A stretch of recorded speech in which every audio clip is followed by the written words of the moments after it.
lavender breeze, summer perfume, sycamore trees, roses in Welcome to a new edition of the Neon Jazz interview series with veteran Kansas City musician and educator Bryan Hicks. We originally caught up with him back in August of 2023, and we check in here in late 2024 to see what has been going on. There have been some significant developments. We get into all of it and more. Enjoy. All right, man, what's going on? Everything's good. Yeah, it sounds like you're living life in the fast lane lately.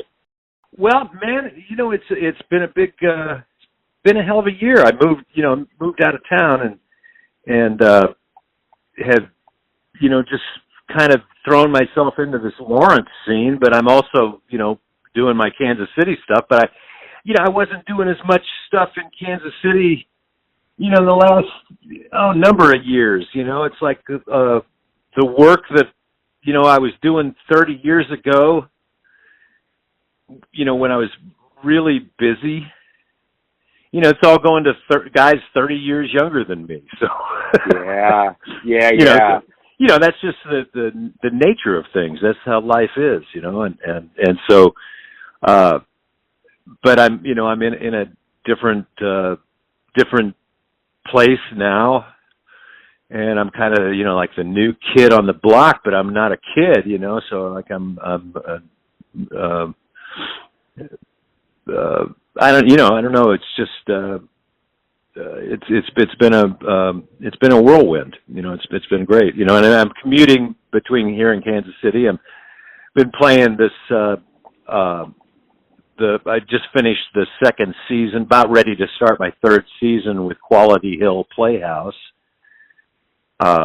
which is a musical theater cabaret room, do about 5 shows a year. And that's really a good gig. I really enjoy it. I like musical theater. I like Broadway stuff, always have. And, it's a different kind of playing than I'm used to in my life, and a lot more reading, a lot more scripted. I wear a tuxedo. We do a show for about 21 performances of each show, and then get about 3 weeks off, do another show, and we do about 5 of those a season, and then playing at Chaz at the Raphael a couple of times a month, and been doing stuff at the Market at Meadowbrook, and then whatever else comes down the pike, any one-nighters that I can scare up, or anything that anybody calls me for, but at the same time, I'm getting a little more established in the Lawrence scene, and playing with I've got a couple of singers and players that I've been playing with, doing different variety of music, everything from like folk and country stuff to more jazz and standards, and playing with I just did a thing with this guy Tommy Johnson Jr., whose father was a Tommy Johnson Sr., who was like a iconic Lawrence trumpet player. He passed away a number of years back, but Tommy has followed in his dad's footsteps, and we just did a Christmas show at the Eldridge Hotel. I've been playing at the Eldridge with Tommy every couple of months, and other players. It's been fun. It's been nice. Plus, I'm on the faculty of this place called the Americana Music Academy. We just did a recital yesterday, and getting more students there, and so it's the contrast between last year, when I had first moved here, and I didn't have a lot of work. We were between seasons at Quality Hill, and was moving, and it was a kind of a tumultuous time a year ago, and this year is a whole lot better. That's cool, yeah. And have you been doing any projects along those lines lately? Well, I've got some recordings that I've been doing in the last few years, 5 years or so, with BRC Productions, which is Bill Crane's old, his recording, which Bill has passed on, but his son Will took over his dad's business. And we've been doing some things. So I've got a whole bunch of stuff in the can, so to speak. But we just, we haven't done like final mixes, and, we haven't haven't really put it together yet.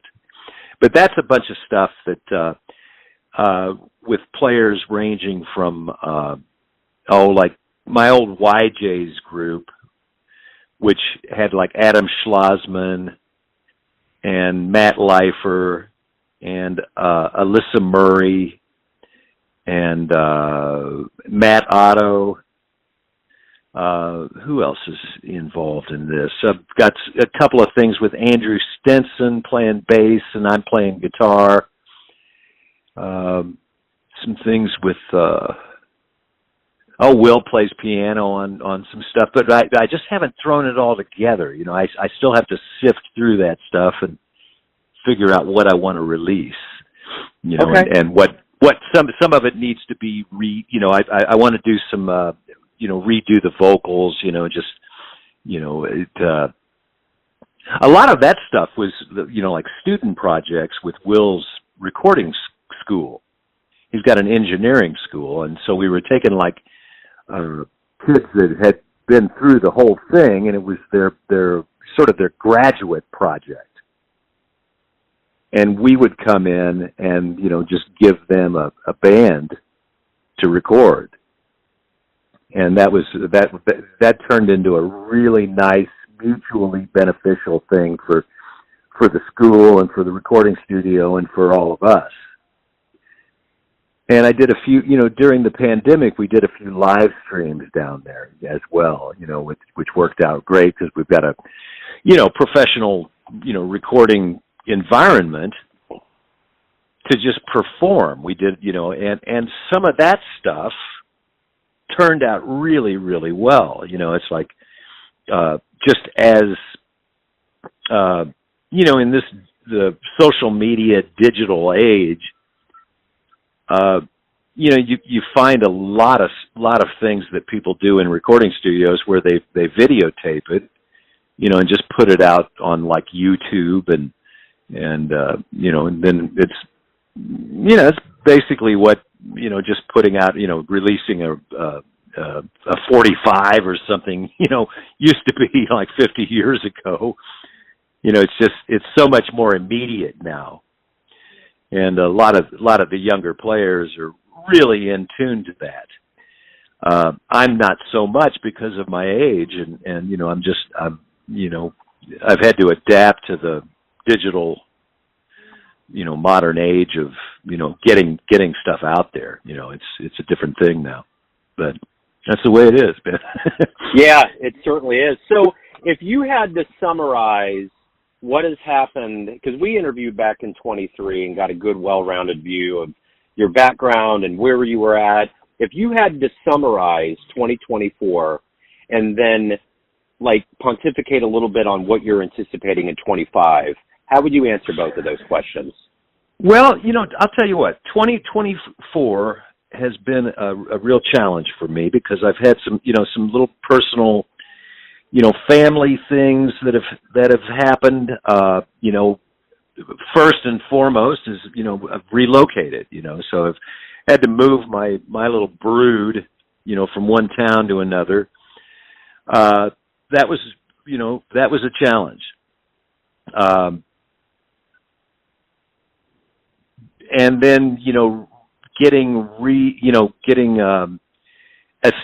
trying to get established in, in this place that I'm in, so I've just been, trying to put my best foot forward and, give my best to, people that I'm offering my services to, trying to set up my little business, as it were, in a different place. And, it's been and I'm, it's not like I mentioned being, 30 years ago, being real busy and not really having to try too hard. I didn't have to do a whole lot. It was just being a bass player and, a singer, and, doing both it was a good asset. It was, it was a good thing to be. So my phone just sort of rang, 30 years ago. If I was healthy, I mean, there's some other, other things that we could discuss, and we may, it's like I've had my share of personal problems that I think I've overcome. It's not something that's past me, and I'll just get straight to the point. I'm a recovering addict and alcoholic, and I've finally come up with a way of dealing with that. And, and it's something that I have to do every day, and as long as I do that, take care of that little matter every day, well, that's one big ass problem out of the way, Yeah. and then I can move on and I can deal with the other stuff, because there's always challenges, but that's the first thing that I have to maintain, is my relationship with my addiction. Yeah. And, and I probably don't have to go into detail because, everybody's pretty familiar with the program that I'm involved in. Yeah. And what it entails. And it's, just because I'm never cured, I can, I'm just, it's like in remission. Let's put it that way. Sure. And, and it has been for quite some time, so I've gotten used to working this program. And so I kind of, it's become sort of second nature to me. And and I know that if I don't, my brain will tell me things that aren't true, and then I'll make a bad decision. So, so that's cool. Everything's good there. So on to other things, the other everyday real life things that I have to deal with. When I got here, I've just sort of, it's been kind of a process of sort of reinventing myself, in a lot of ways. I'm playing a lot more guitar now, doing a lot more, I've been doing, like solo stuff where I just play guitar and sing, playing bass and guitar behind other singers, doing things, singing, and still maintaining, relationships that I've had for years, man. I mean, like Rich Hill and I doing a lot of things together. Rod Fleeman and I have a duo that has we've been working for, going on 20 years now. We kind of, read each other's mail, and we play together, at least once a month, and have for a long time. And, it's fun. I have sort of a short attention span, so it's nice to have a lot of projects going on. I did a thing yesterday, like a Charlie Brown Christmas thing with two of the other guys that I teach with, this piano player, and we've been doing a lot of stuff. Guy Ven Bergdahl, and it was his project, and he did it last year, and then did it again this year. It was at the Lawrence Library, which is a wonderful library, and we did this Charlie Brown Christmas thing where the first set was all music from that cartoon, and then the second set was just kind of random but also very obscure Christmas music. And we did Snowfall from Claude Thornhill, an old Claude Thornhill song, this Bill Evans Christmas song called It's Love, It's Christmas, and a Fats Waller song called Winter Weather, and then a couple of more standard Christmas songs, like the Mel Torme Christmas song, and the thing from Meet Me in St. Louis, the Have Yourself a Merry Little Christmas, and that stuff too. Yeah. And that's, these are all with guys that I've just met, and, it was wonderful. It was fantastic. But before that was a little recital for the Americana Music Academy. And I had a student that was in that, 7-year-old kid. And, it's just a lot of variety, man. Just a lot of things going on. And one thing is, different as the next thing. I mean, it's just, a lot of stuff. Learning a lot too. Yeah, for sure. So if anyone wants to keep current on any releases that might be coming out, any live gigs, any of the good news in your world, where's the best place for people to go? Probably friend me on Facebook. Okay.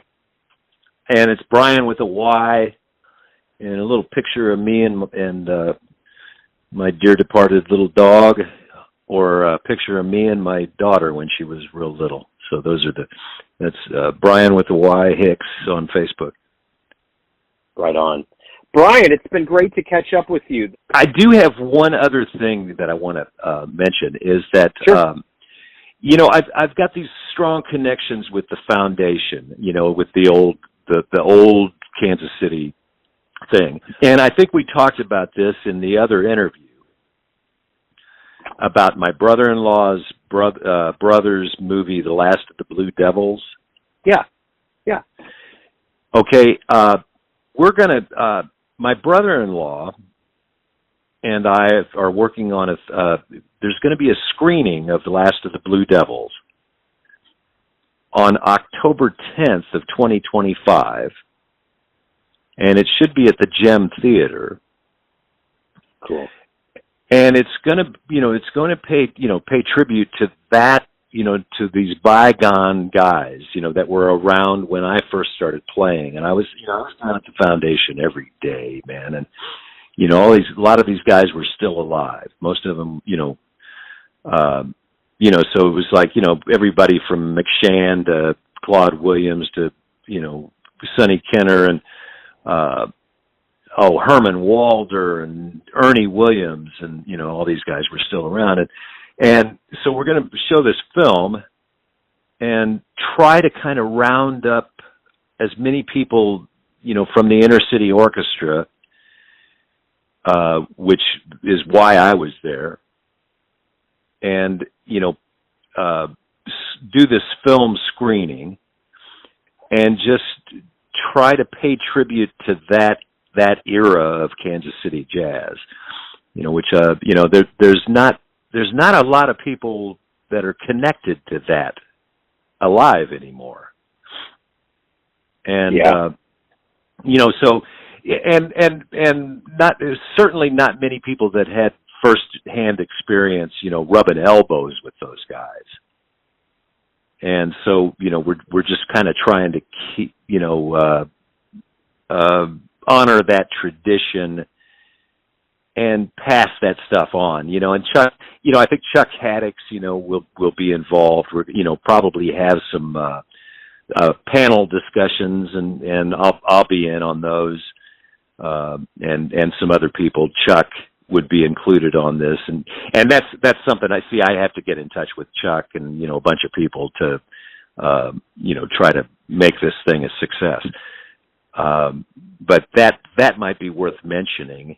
And if you have any more questions regarding that, we can talk at some point further. Yeah, because I think that's going to be the Jazz Museum is very much involved. So we've been talking to James McGee, who's the director of the museum, and Janie and Linda McShann, all of anybody with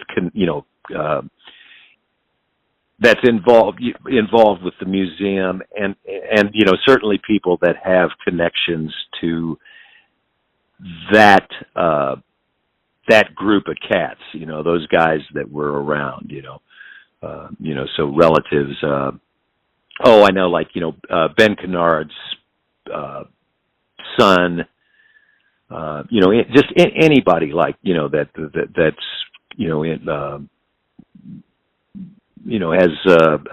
is attached to that era.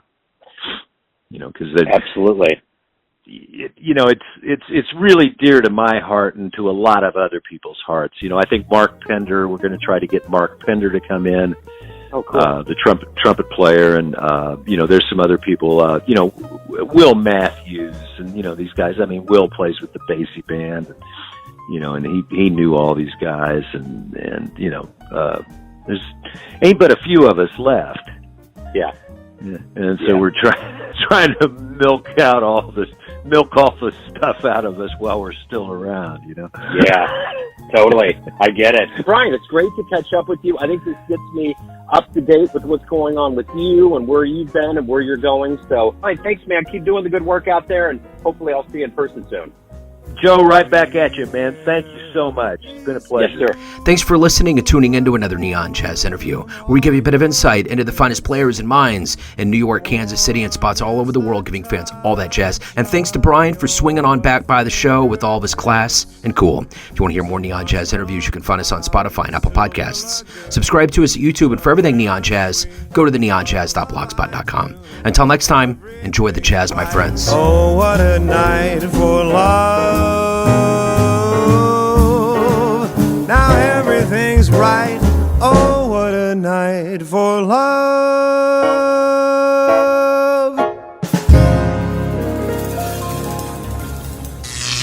Neon Jazz.